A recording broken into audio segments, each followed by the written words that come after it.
오늘 우리 노고단 선교 유적지 100주년 또 여기 왕시루봉 선교 유적지 60주년 딱 이렇게 또 연도가 맞아서 기념 행사로 모일 수 있어서 감사하고 개인적으로는 어쨌든 이곳이 문화재가 될 수 있도록 속히 그래서 한국 교계의 역사적인 유물로 남겨지고 뿐만 아니라 우리 한국 사회도 이제 이러한 우리 신앙의 선배들과 그다음에 선교사들의 그 은혜를 잊지 않는 그런 한국 국민들이 됐으면 좋겠다 하는 생각입니다. 자, 오늘 진행하도록 하겠습니다. 지리산 왕시루봉 선교유적지 60주년 기념 강좌를 이제부터 시작하도록 하겠습니다. 이 시간 시작을 위해서 우리 정효재 목사님 전 대한신학대학원대학교 총장님이십니다. 이 시간 기도해 주시겠습니다. 하나님, 저희가 무엇이간데 이처럼 사랑해 주셔서 하나님의 자녀 삼아 주시고 오늘 이 자리에 있도록까지 하십니까? 정말 그 사랑에 감격하며 하나님 아버지께 큰 감사를 올려드립니다. 하나님, 오늘 저희는 대한민국의 오늘이 있게 하였던 그 선교사님들의 유적지를 직접 방문하고 왕시루봉 그 현장에서 왕시루봉에서 있었던 그 선교 사역의 현장을 둘러보면서 또 저희가 잊고 있었던 선교사님들의 그 업적을 기리고자 합니다. 세 분의 강사님을 모시고 이번 시간을 갖고자 하오니 저희 가운데 임재하여 주시며 마음에 큰 감동이 있게 하실 뿐만 아니라 과거를 돌이켜서 다시 감사하는 마음과 이어가고자 하는 결단이 생기도록 역사하여 주시옵소서. 모든 말씀을 예수님 이름으로 기도드립니다. 네, 오늘 이 첫 시간에 그 우리 선교유적지 기념 60주년 기념 강좌로 세 분의 강사님이 모셔지게 되겠는데 먼저 인요한 교수님 나오셔서 지리산 선교유적지의 역사적 의의 시간이 많이 지체돼서 얼마큼 시간이 허락될지 모르겠습니다만은 짧게 해주시면 감사하겠습니다. 네. 감사합니다.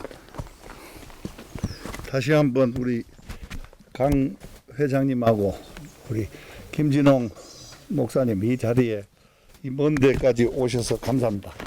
너무 마음속 깊이 그 감사한 마음이 듭니다. 차체 말씀드렸듯이 이제 노고단에서 선교사들이 노고단을 간 이유는 이제 1910년도 무렵에 이 20년, 25년 정도 선교가 호남에서 되다 보니까 너무 그 유아 사망률이 너무 높아가지고 아프리카보다 애가 많이 죽었어요. 뭐 처음에 10명 중에 8이 죽었습니다. 태어난 아기가. 그래서 너무 고충이 선교사한테 크다. 철수해야 되느냐 말아야 되느냐 하는 시점에서 본국에서 의사들이 전문가들이 회의를 해서 노고단에다가 이 고지 1000m만 넘어가면 모기가 없고 여기 모기 없습니다. 또 물도 여기 보시면 여기 샘이 7개나 있는데 물도 아주 깨끗하고 그래서 이제 물도 좋고 그런 전염병 위험이 없기 때문에 거기서 선교사들이 회복하면 좋겠다 해서 6, 7, 8월 여름을 다 그냥 아예 선교는 안 하고 피해 있었습니다. 참고로 1896년에 유진별 선교사가 1895년에 오셨는데 96년 그 관악산 절에서 보냅니다. 스님들한테 절을 빌려가지고 그때도 피난처로 갔고 그 피난처에 가지 않은 그 한 여름에 도시를 피하지 않는 선교사들이 꽤 죽었습니다. 그래서 이제 그 필요성을 느껴서 여기 오셨는데 먼저 이제 노고단에 54채를 지었다고 그래요. 그 굉장히 돈도 많이 들었어요. 인건비 때문에 지어 올리는 값 때문에. 그리고 이제 차를 화엄사에 맡기고 구례구역도 선교사들이 1920년도 초에 총독부의 청혼을 내서 만든 역입니다. 그 역사적인 사실이에요. 우리가 찾았어요. 그 왜 선교사들이 이제 그 구역에서 이제 노단 가기가 편하니까. 어쨌든 거기 역사는 풍토병과의 전쟁에서 피난처였고, 이 장소 왕시루봉은 1960년도에 처음에 이제 10장소를 찾았어요. 지리산 안에. 선교사 후손 2세, 3세들이. 그래서 그런 곳, 노고단은 다 없어졌고, 사람이 너무 등산로가 돼서 많이 다니니까 좀 한적한 곳을 찾았으면 좋겠다. 그래서 메인 여기 노고단까지 가시려면 16km입니다. 걸어서. 산을 절반 내려갔다 다시 올라와야 되고, 그래서 외진 산이니까 편하고, 물이 풍부하고, 앞에는 섬진강이 쭉 구례에서 하동까지 보이고, 그 다음에 뒤쪽은 노고단, 무슨 반야봉, 토끼봉, 백소령, 세석, 천왕봉 다 한눈에 보입니다. 내일 힘이 좀 되면은 좀 일찍 일어나서 한번 돌아보는 것도 좋을 것 같아요. 날씨가 좋으면. 어쨌든 간 여기 오신 분들이 조금 남장로만 오신 게 아니고 굉장히 다양합니다. 우선 교회하고 창고 밑에 제일 외진 집, 이 하드레 목사 집입니다. 하드레하고 시네리. 그 김진웅 목사님 아마 아시겠지만 미국의 Reform Presbyterian하고 Orthodox Presbyterian 각각. 그래서 그 하드레 목사님 같은 경우에는 부산에 계셨는데 고신하고 같이 일을 했습니다. 제일 아래 지금 제일 상태가 안 좋은 집이 패터슨 선교사님 집인데 의사입니다. 영국 의사입니다. 영국에서 파송된 선교사인데 마산병원에서 일평생 일하신 분입니다. 아주 굉장히 헌신적으로 일하신 분이고, 그 옆에 아랫집은 모 목사 집이고, 모는 대전에 계신 선교사였고, 그 대전 오정동에서 6.25 후에 선교사로 오셔가지고 일을 많이, 농촌 교회도 많이 세우고 일을 많이 하신 분입니다. 지금 바로 보이는 이 집은 유진벨의 딸 샬럿, 저희 친할머니 집이고, 노고단하고 직접 연관된 집은 이 집 하나입니다. 근데 이제 할머니가 일찍 돌아가셨기 때문에 그 장로교회 양 목사님이라고 또 한국명이죠. 그분이 여기에 계셨고, 그분이 미국 북장로 쪽이었습니다. 뒤에 있는 집은 전주의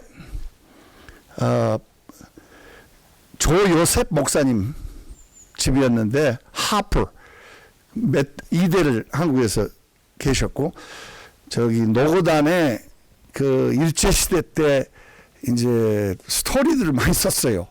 노고단에서 연극을 하는데 가짜 방송국을 했어요. 예를 들어서 가짜 방송국 연극을 했는데 그 다음날 바로 일본 형사가 올라와가지고 어디서 방송하고 있냐. 그래서 쓰레기통에 있는 가짜 마이크를 꺼내서 줬는데 그 일본 형사가 그 마이크를 증거물로 가져갔다 합니다.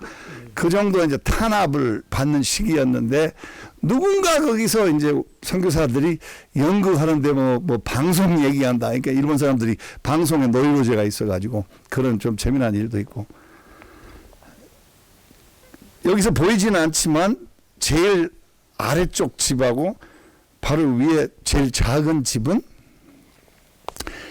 호주 선교사들 집입니다. 진주노회 부산, 경남에서 일했던 분입니다. 헤이즐다인 하고 브라운 집인데 내가 한국명은 기억이 안 납니다. 헤이즐다인하고 브라운.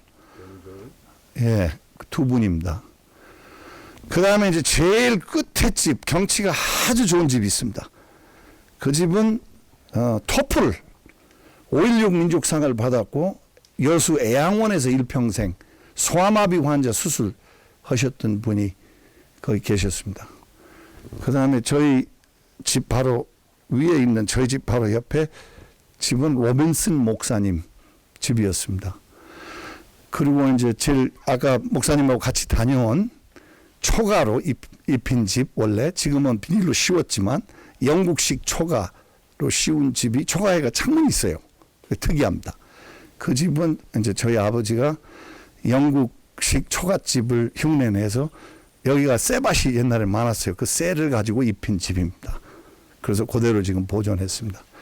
다 해서 집이 10채인데 12가족이 여기를 이용을 했고, 또 바꿔가면서 선교사들이 또 내려오고 다른 가정에 올라오고 그런 경우도 많았고요.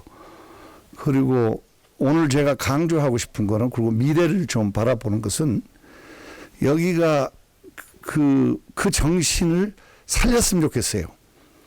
그 영국 교회하고 무슨 예를 들어서 그 터플 의사님, 원장님, 사모님은 또 노르웨이예요. 그래서 집이 노르웨이 집이라고 그러는데, 노르웨이 사람, 영국 사람, 호주 사람, 뭐 굉장히 다양했습니다. 여기 오시는 분들이. 그리고 교파들도 아주 다양했고, 그래서 저희들이 원하는 것은 교파를 초월한 미래를 원합니다.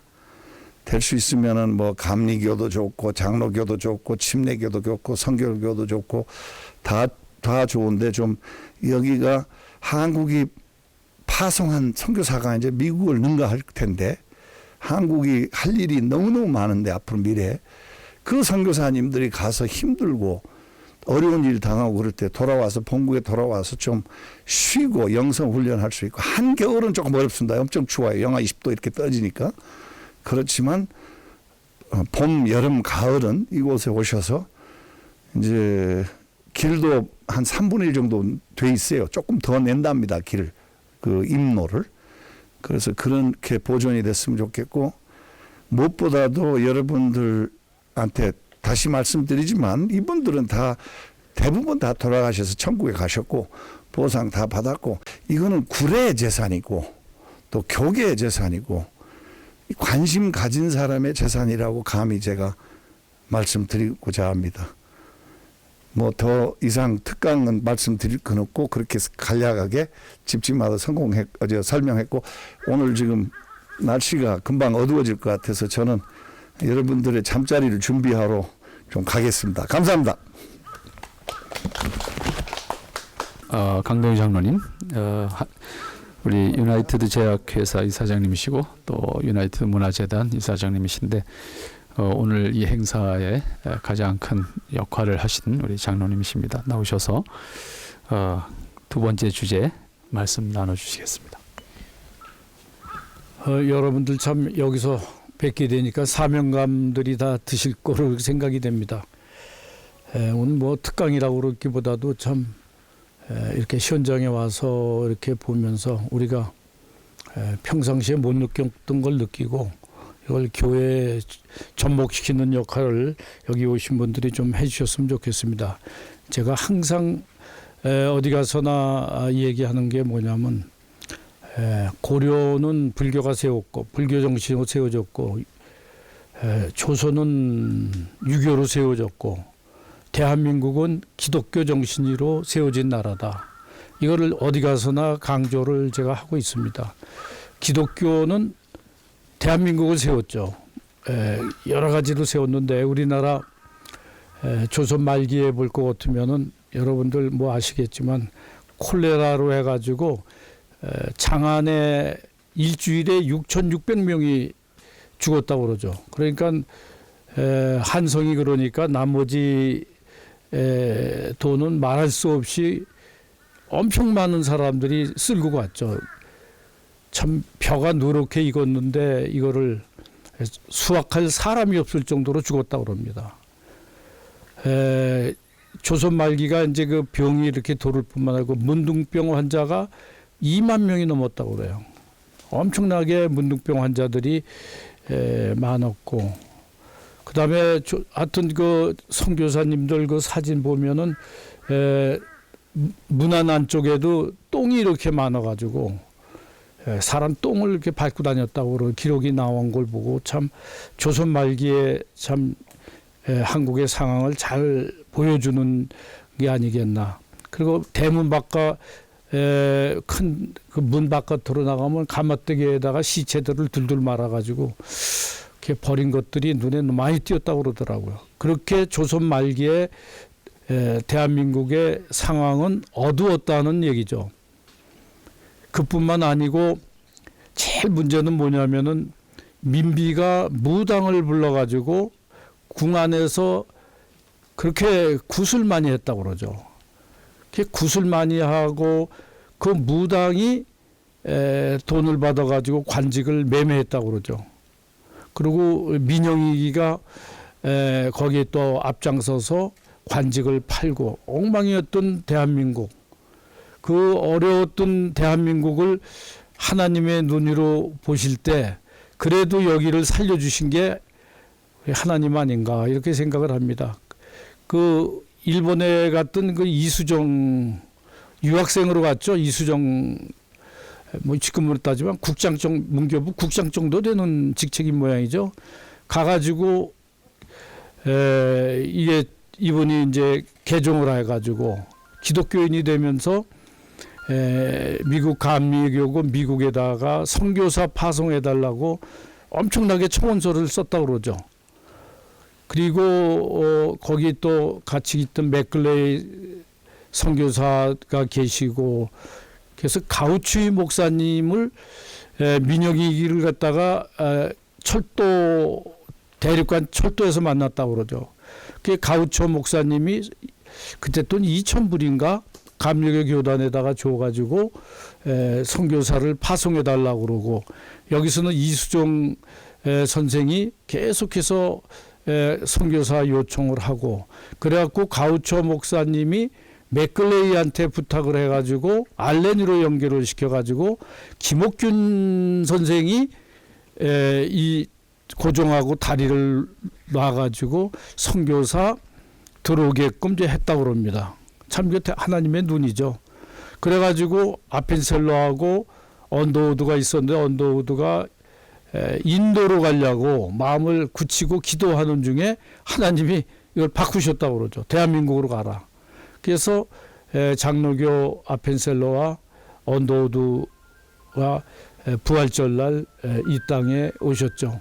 근데 그 전에 이미 이 나라에는 성경이 번역이 돼 있죠. 이수정 그분이 번역한 성경이 있었고 로스 선교사가 중국에서 여기서 저 마태복음 뭐 이런 거를 번역을 해가지고 소래교회가 생길 정도로 그분들이 오기 전에 여기는 이미 교회가 생겼던 나라입니다. 참 이게 하나님의 능력이 아니면은 도저히 있을 수가 없는 일들이에요. 여기서 이제 그 역사적으로 토마스 선교사가 대동강에서 성경을 뿌리고 간 사건이 있었고 귀줄라프가 고대동가 거기서 성경을 또 하고 감자 재배법도 이렇게 하고 이렇게 갖고 하나님의 역사가 썩어가는 조선에 반해가지고 이렇게 해가지고 우리 선교의 문이 열린 거죠. 그래가지고 많은 선교사님이 들어오셔가지고 우리나라에 한글 우리나라 백성 중에 90%가 문맹이었다고 그런다. 그러니까 한글도 몰라요. 특별히 여자들은 이건 사람 취급을 못 받던 시대. 밤만 되면 이걸 텔레방 같이 여자들을 해가지고 뭐 얼굴에다가 뭐를 씌워 갖고 다니던 이름도 없고 성도 없이 만들어 놓고 그 다음에 거의 80%가 준노예 신세였다고 그럽니다. 머슴이라는 게 머슴도 있는 거는 완전히 그 주인한테 이제 종복되어 있어서 완전히 그 노예지만은 준노예는 소장농들 그 준노예나 마찬가지죠.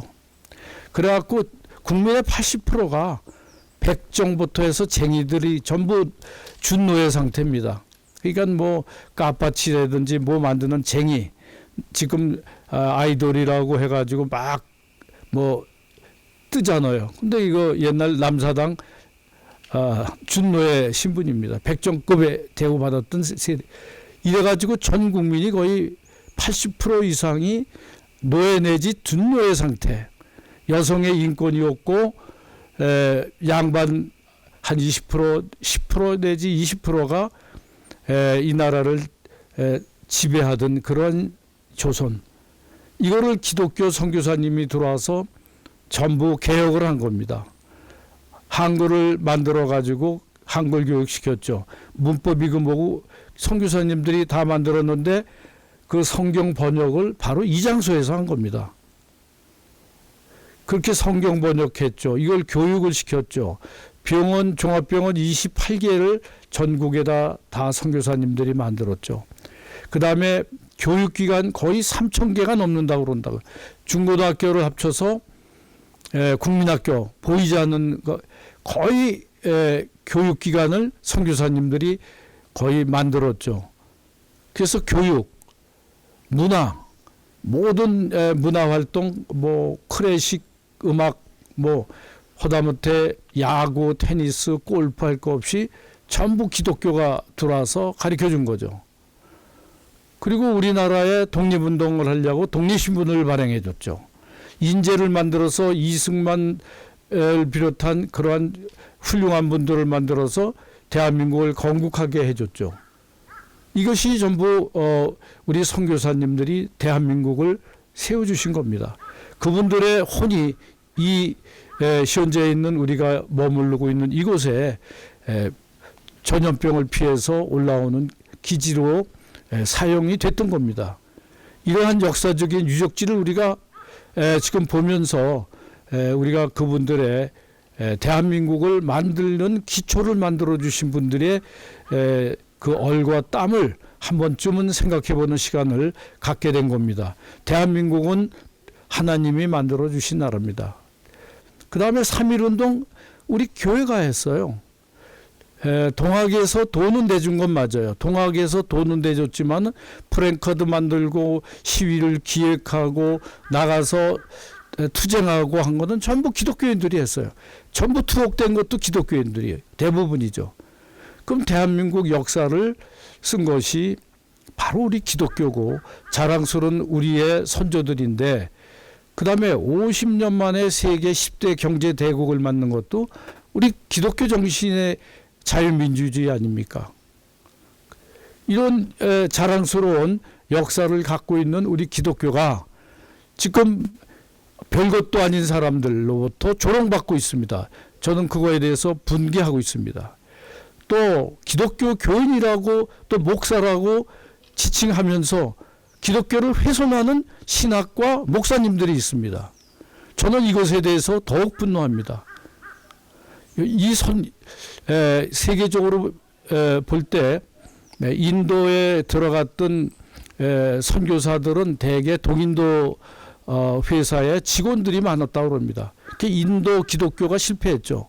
그런데 대한민국에 들어온 선교사님들은 진짜 세계적으로 복음주의적이고 엘리트들이 들어와가지고 목숨 바쳐가면서 이 땅에 복음주의 신학을 만들어서 전파해서 우리는 그거를 배우고 왔는데, 요새 종교다원주의라고 그래가지고 뭐 예수님 이외에도 구원이 있다고 얘기하는 학자들이 있습니다. 또 목사님들이 있습니다.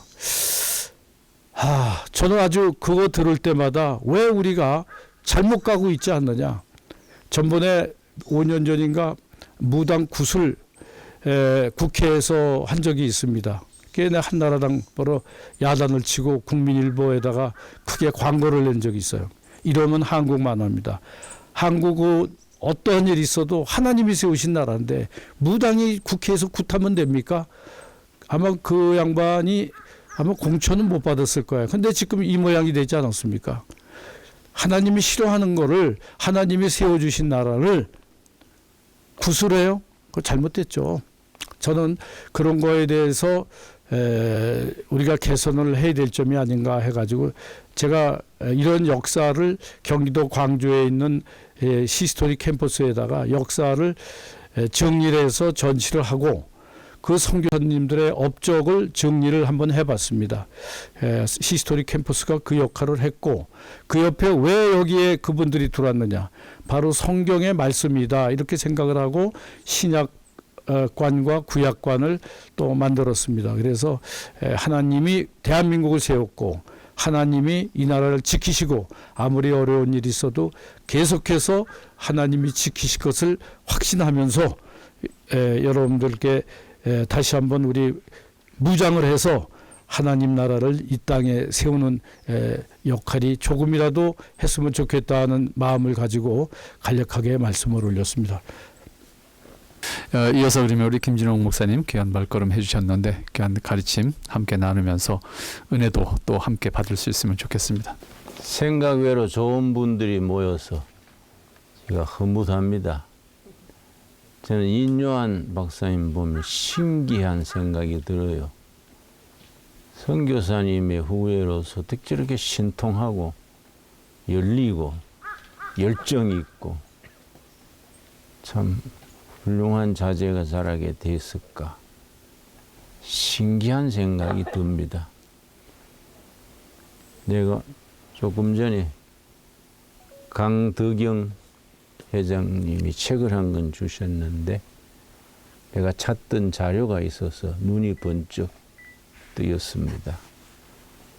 이 책에 충청도 영동에서 선교하다가 30살 나이에 장질부사로 죽은 제이슨 퍼디라는 선교사의 얘기가 여기에 실려 있습니다. 제가 이 얘기를 듣고 이 책을 찾은 것이 이름을 잊어버렸었어요. 그 스토리는 내가 확실히 문서로 봤는데 제이슨 퍼디라는 이름을 잊어서 여러 군데 뒤졌는데 못 찾았는데 우리 강덕영 회장님이 쓴 책에서 드디어 찾아서 참 기분이 좋습니다. 제이슨 퍼디가 프린스턴 대학 석사까지 받고 26살에 이제 한국 조선의 선교사로 왔는데 1926년입니다. 근데 이분이 열심히 선교를 하다가 그때 코로나가 너무 번졌던가 봐요.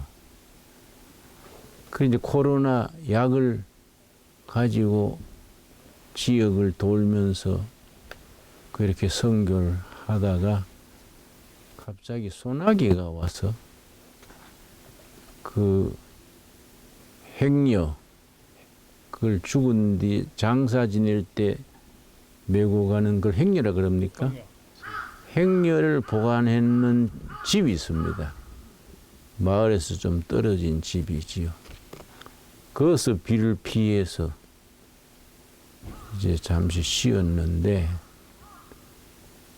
그 행여가 그 전날 코로나 장질부사 환자를 장례 지낸 행여예요. 코로나가 아니고 장질부사구만요.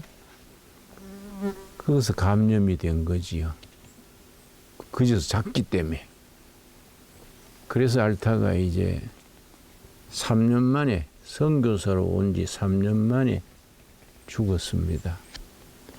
근데 그 아들이 존 퍼디가 아버지가 죽을 때에 유복자를 했습니다. 그 위에 누나가 있고 존 퍼디가 유복자를 했는데 그 젊은 부인이 선교사 부인이 얼마나 낭패하고 당황했겠습니까? 그래서 출산을 하고 미국으로 갔다가 해방된 뒤에 존 퍼디가 목사가 돼가지고 한국을 왔는데 미 군정청에 군정청 장관 아마 스리스타인가 그랬을 겁니다. 한국이 해방된 뒤에 북한은 소련군이 진주하고 남한은 미국군이 진주해서 1948년 8월 15일 정부가 설립될 때까지 대한민국이 건국할 때까지 군정청이 다스렸지 않습니까? 군정청 장관의 비서가 됐습니다. 제이슨 퍼디 선교사의 아들이. 그 이름이 존 퍼디예요. 이게 왜 중요하냐면 군정청 장관이 존 퍼디에게 부탁을 한 거예요. 내가 군정청 책임자로서 조선을 통치해야겠는데 신실한 조선인을 좀 소개해 주라. 믿을 만한 사람, 정직한 사람, 일꾼들을 한 50명을 자네가 뽑아서 추천해 주라. 그 비서니까. 그래서 자기 어머니하고 의논하고 주위의 선교사들하고 의논해서 50명을 추천했는데 48명이 진실한 크리스찬이랬습니다. 그 40명이 미 군정청의 요소에 실무에 포진을 해가지고 한국이 공산화를 막고 대한민국이 자유민주주의로 건국되는 일에 소리 없이 일한 거지요. 그래서 제이슨 퍼디 선교사는 3년 만에 장질 부사로 죽었지만은 그 아들 존 퍼디로 이어져서 해방 이후에 한국이 독립된 뒤에 좌우 대립이 엄청났습니다. 그때는 이 아까 말씀드린 것처럼 90%가 문맹이랬습니다. 그리고 특별히 호남 지역이 참 슬픈 역사인 것이 천석군, 만석군이 많았지요. 그건 무슨 얘기입니까? 소작인이 그만큼 많았다는 얘기지요. 그 소작인들이 거기에 공산주의 사상은 뭐 그들에게는 복음이지요. 지주를 타도하고 땅을 다 갈라준다. 거기에 아주 참 영웅처럼 활약한 사람이 박헌영입니다. 충청도 예산 출신인데 아주 젊은 날에는 서울 정동교회입니까? 감리교회, 정릉교회입니까? 그 교회를 다녔는데 22살에 공산주의 이론을 접하고 철저한 공산주의가 돼가지고 조선노동당 지도자가 됐지요. 아주 유능했습니다. 머리가 비상하고 그 박헌영이 도덕성만 있었더라면은 베트남의 호지명급이 됐을 겁니다.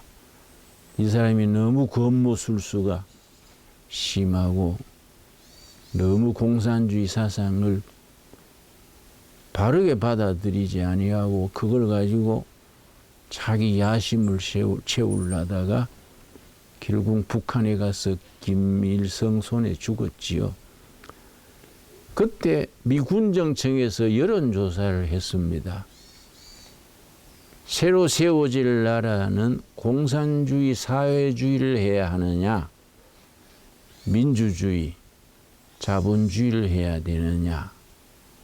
거기에 질문에 80%가 사회주의 해야 된다. 정식으로 문서로 나와 있습니다.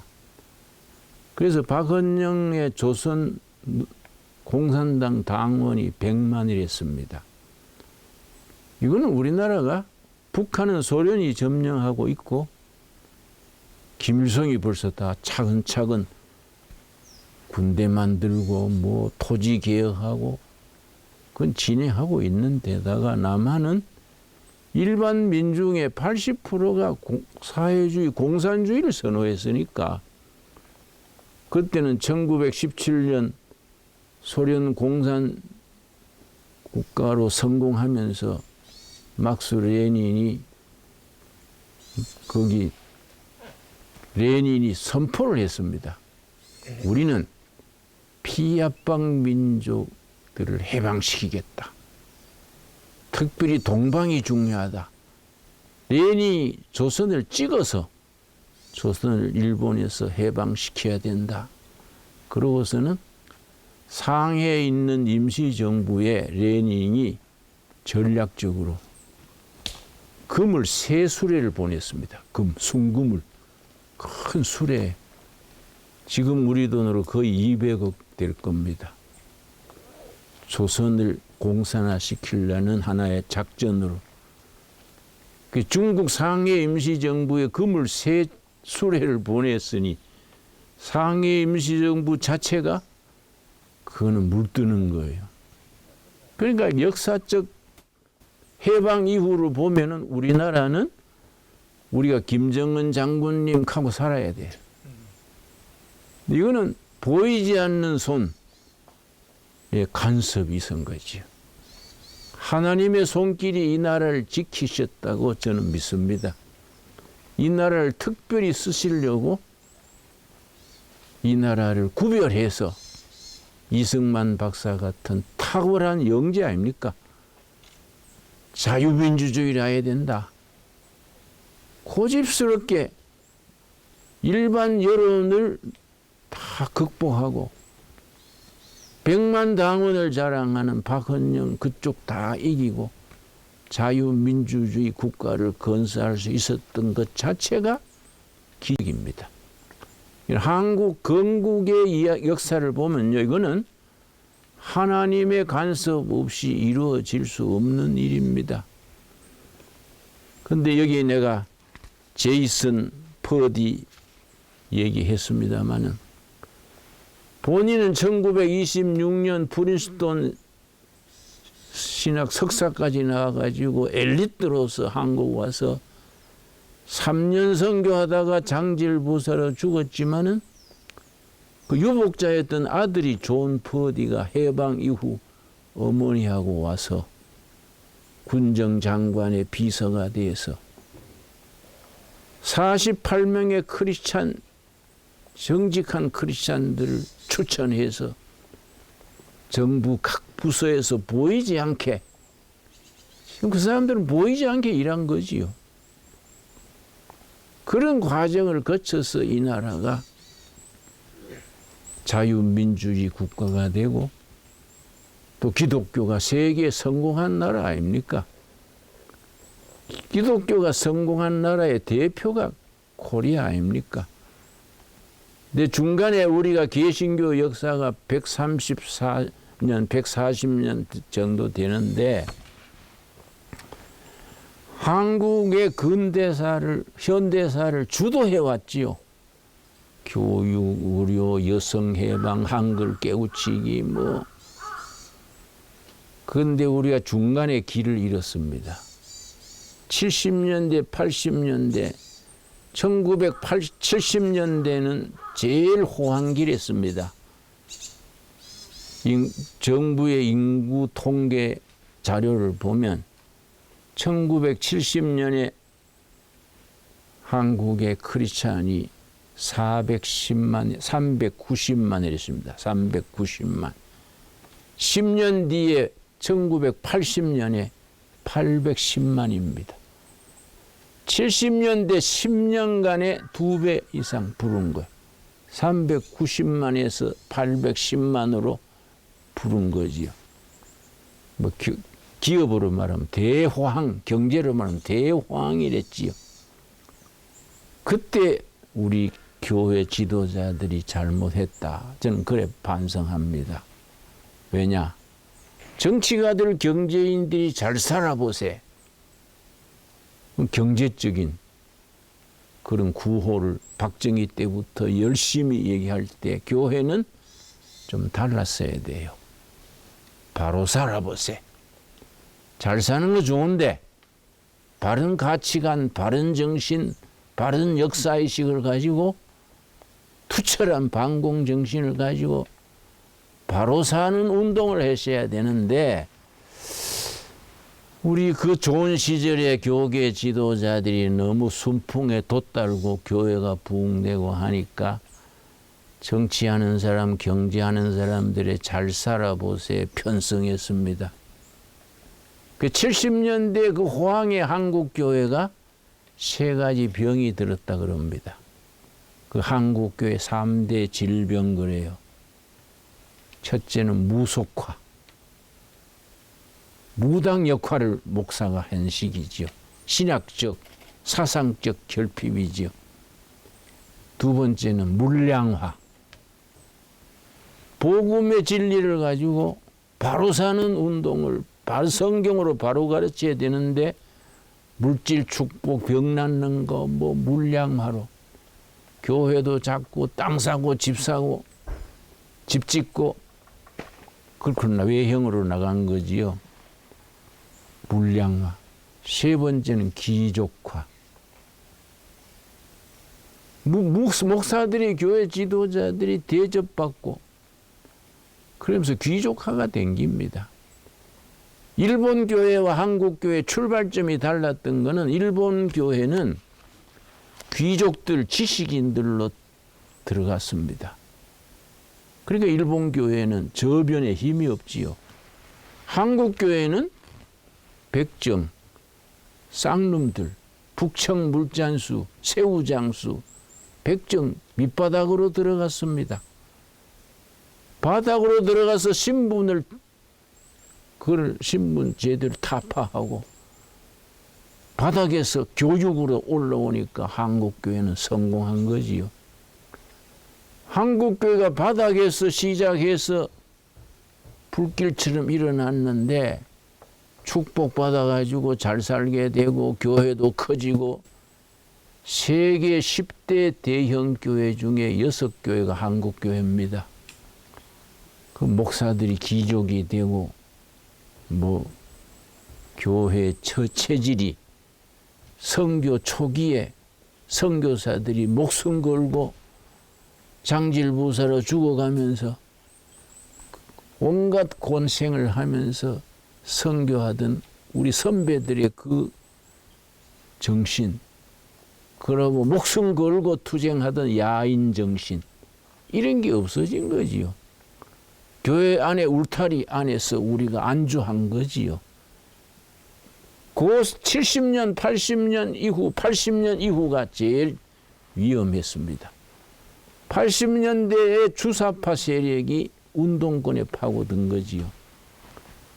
저도 운동권 출신입니다마는 저는 70년대 운동권,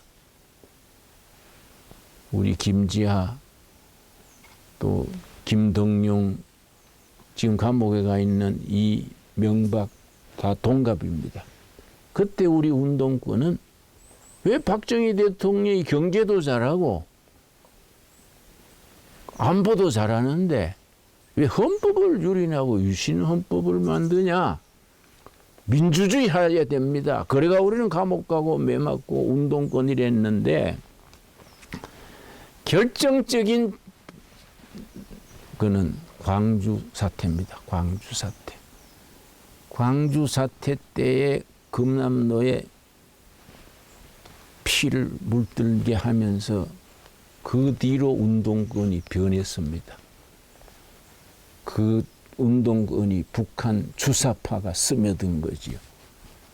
그리고 우리가 처음에는 잘 모르고 있었는데 몇 년, 80년 중반 되니까 후배 운동권들이 변질되어 있는 거예요. 느닷없이 김일성 주체사상을 떠들고 남조선 해방길에 쌓고 그래서 우리가 후배들을 불러가지고 중국집에 우동 사면서 자네들 왜 그래?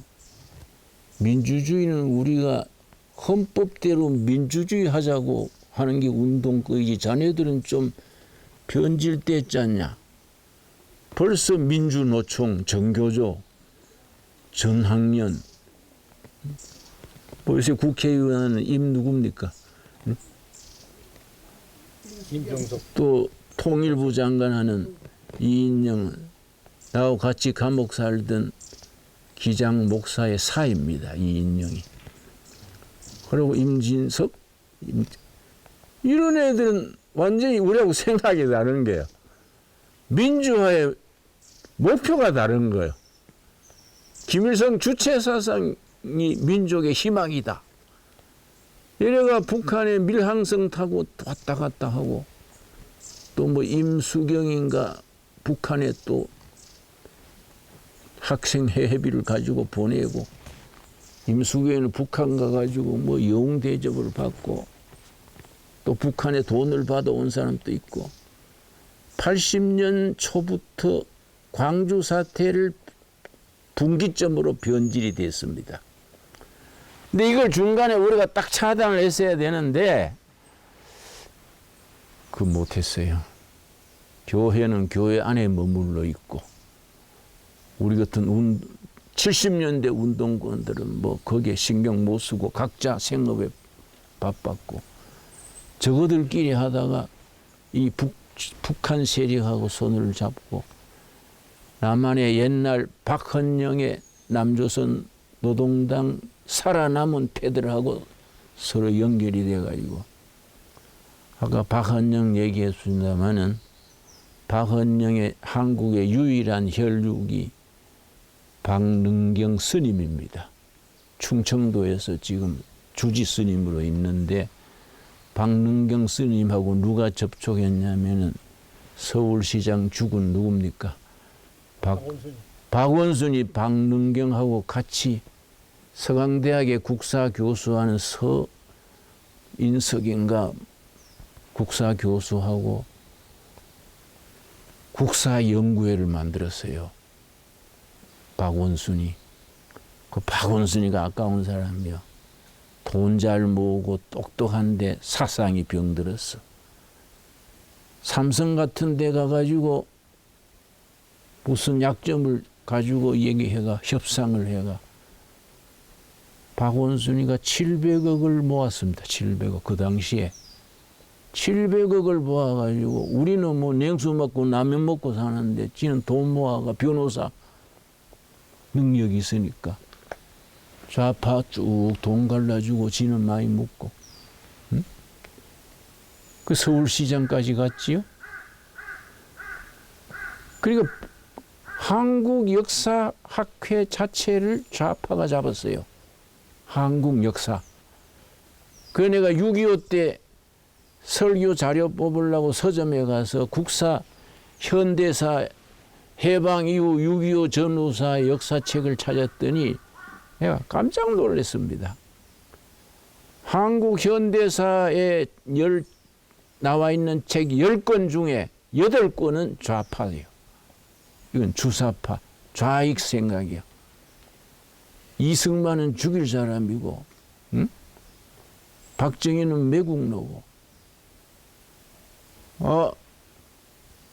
소련은 해방군으로 왔고 미국은 점령군으로 왔다. 뭐 이런 소리만 서는 거예요. 야, 이거 우리가 응? 이 정신 바짝 차려야겠구나. 그 우리 목사 재교육부터 시켜야겠구나. 제가 그런 생각을 가로늦게 합니다. 오늘 내가 보면 성경 한 절 읽었습니다. 내가 뭐 주제는 코로나 이후에 한국교회 그런데 뭐 그 얘기 따로 할 것 아니고 이런저런 자유롭게 얘기를 좀 하고 싶습니다. 좋습니까? 예. 역대하 7장 13절 14절 내가 읽겠습니다. 역대하 7장 13절 14절. 혹 내가 하늘을 닫고 비를 내리지 아니하거나 혹 메뚜기들에게 토산을 먹게 하거나 혹 전염병이 내 백성 가운데 유행하게 될 때에 전염병 얘기 나왔지요. 전염병이 돌게 되었을 때 나는 코로나19 전염병 때문에 비대면 예배를 보고 모두 목회자들이 걱정이 많은데 나는 그렇게 부정적으로 안 봅니다. 어차피 우리가 회개하고 새로 해야 된다. 어차피 한국교회는 병들었어. 어차피 우리가 고칠 거 고치고 정신 바짝 차리고 새 출발해야 된다. 그러고 옥석이 갈라진다. 옥석이. 이 코로나 전염병 때문에 너무 부정적으로 교인도 줄고 전에 오던 교인 안 나오게 될 기고 신경 쓰지 말어. 어차피 떨어질 사람 떨어지고 어차피 교회는 병이 골수에 지금 파고드는데 아직 골수까지는 안 왔어. 코로나 이 기회에 우리가 자성을 하고 세출을 하면 되는 기다. 나는 그렇게 긍정적인 얘기를 합니다. 그냥 14절이 그 말씀이죠. 전염병이 돌거든 14절. 내 이름으로 일컫는 내 백성이 그들의 악한 길에서 떠나. 14절에 하나님 말씀이 4가지요. 4가지. 이 전염병이 돌 때 너희들이 네 가지를 지켜라. 그러면 내가 역사를 고쳐주고 땅을 고쳐주겠다. 그 말씀이지요. 악한 길에서 떠나 스스로 낮추고 기도하여 내 얼굴을 찾으면 내가 하늘에서 듣고 그들의 죄를 사하고 그들의 땅을 고칠지라. 전염병 이 시기를 거치면서 하나님이 땅을 고쳐주신다는 거예요. 가치관을 고쳐주고 생각을 고쳐주고 이 백성들의 교회의 생각을 고쳐 땅을 고치신 뒤에 통일이 이루어져서 통일 한국이 세계 선교의 1등 국가로 나가게 될 줄로 믿습니다. 여기에 네 가지 14절 다시 읽습니다. 내 이름으로 일컫는 내 백성이 그들의 악한 길에서 떠나. 잘못되던 길에서 떠나서 회개해야지요. 회개가 너한테 회개하라가 아니죠. 나는 박정희 회개하라, 군사정부 물러가라 하다가 지역 살았는데 지역 살다가 성경 보다가 체험을 했어요. 예레미야서 4장 3절 4절 읽다가 말씀이 살아서 역사하는 거예요.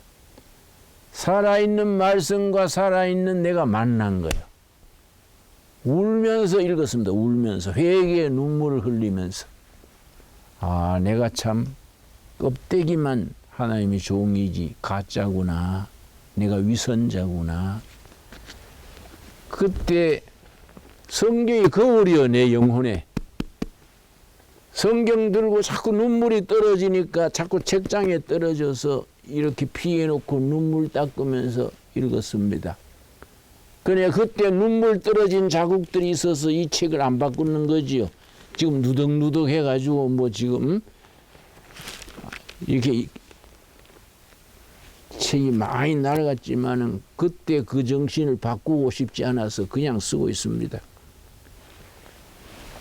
내가 먼저 회개해야 되는구나. 누구 탓할 시대가 아니야. 악한 길에서 떠나 스스로 낮추고 두 번째죠. 겸손이죠. 겸손. 코로나19가 왜 생겼습니까? 과학이 문명이 다 된 줄 알고 하나님 자리에 인간이 올라가려고 교만하다가 생긴 병 아닙니까? 코로나는 아마 금년 말 내년 중반까지는 물러나겠지만은 내 예상에 우리가 삶의 방식을 고치지 않으면 또 옵니다. 이거는 또 오게 돼 있습니다.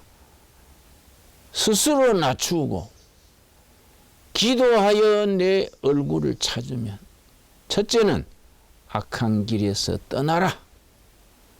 스스로 낮춰라. 기도해서 부르짖어라. 그래서 하나님의 얼굴을 찾으면 내가 하늘에서 듣고 그들의 죄를 사하고 그들의 땅을 고칠지라. 코로나19 이런 위기에 오히려 우리가 영적으로 쇄신되는 새로운 출발점으로 삼을 수 있게 되기 바랍니다. 이럴 때 우리가 준비해야 돼요. 경제학에는 그러지 않습니까? 우리 회장님 계십니다만 경제학의 원리에 나오더만요. 불경기에서 호경기를 준비하고 호경기에서 불경기를 대비한다. 기독교 역사에 1907년에 평양 대회붕 운동 그때 조선 교인이 20만이 늘었습니다. 그리고 두 번째 1970년대 대부흥될 시기에 그때 호경기에 우리가 질적으로 깊이 들어가지 못하고 그냥 교회 영업한 거지요. 교회 영업. 그렇지요? 목사들도 막 양산을 하고 질적이 아닌 교회가 환영받을 수 있습니까? 신앙의 세계는 깊이의 세계고 영혼의 깊은 깊이로 들어가야 되는데 그냥 번져서 우리가 참 회개해야지요. 지금 우리가 그런 걸 다 돌아보면서 이 말씀을 새겨야 될 때입니다. 너희가 악한 길에서 떠나 스스로 낮추고 기도하여 부르짖고 하나님의 얼굴을 찾으면 내가 땅을 고쳐주고 사람을 고쳐주겠다. 우리에게 주시는 말씀으로 받을 수 있게 되기 바랍니다. 그 내가 오늘 내에 왔다가 참 은혜 받아요. 이 뿌리를 찾아야 되는데 이 나라와 교회가 이만큼 자라도록 이 어른들이 목숨 걸고 복음을 전했는데 우리가 뿌리를 잊어버리고 뭐 우리가 이렇게 둔다는 게 우리가 부끄러운 일이지요. 안 그렇습니까? 우리가 이걸 이 교파 저 교파 네 교회 내 교회 얘기가 문제가 아니죠. 다 힘을 합쳐야 돼요. 힘을 합쳐가지고 이 기독교의 새로운 전기를 만들어낼 때다. 그런 마음에 듭니다. 우리 기도하겠습니다. 하나님 감사합니다. 오늘 이 자리에 모이게 하셔서 감사합니다. 우연히 이렇게 모인 것이 아니라 섭리를 따라 뜻을 따라 모이게 된 줄로 믿습니다. 우리가 이 산꼭대기에서 정말 성경을 번역하고 조선 땅에 복음의 빛을 전하기 위해 목숨 걸었던 선교사들의 그 뜻을 이어가서 정말 자랑스러운 후배들이 되게 하여 주시옵소서.